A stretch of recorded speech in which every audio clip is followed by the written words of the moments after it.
Gubernur Bali Made Mangkupastika didampingi Wakil Gubernur Bali Ketut Sudikerta bertemu dengan tokoh adat dan lintas agama di ruang kerja Gubernur Bali. Hal ini berkaitan dengan isu nasional yang belakangan ini memicu munculnya gerakan solidaritas di sejumlah daerah termasuk Bali.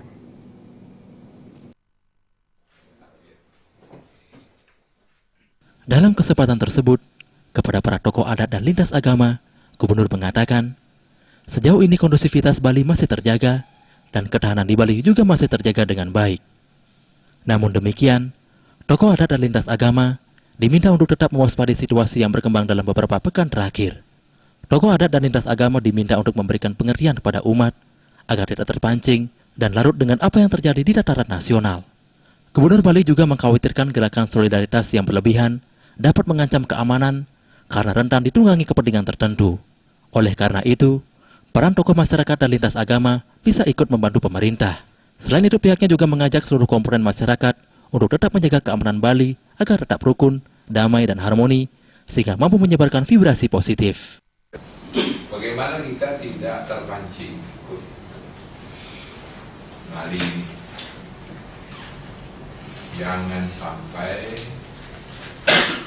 terjadi misalnya euforia atau apa yang berlebihan, supaya tidak memancing tadi yang harusnya tidak mau datang akhirnya datang.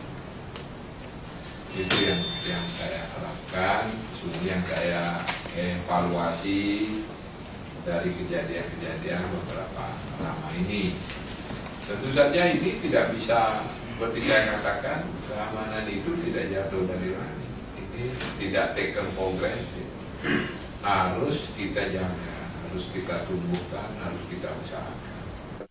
Pertemuan tokoh adat dan lintas agama ini mendapat respon positif dari peserta yang hadir, seperti Ketua Majelis Ulama Indonesia Provinsi Bali, Ketua Musyawarah Pelayanan Antar Gereja, Ketua Majelis Tinggi Agama Konghucu Provinsi Bali, Ketua Walubi Bali, Ketua PHDI Bali, Ketua Forum Kerukunan Umat Beragama, serta Ketua Majelis Utama Desa Pekraman Provinsi Bali. Humas Provinsi Bali melapor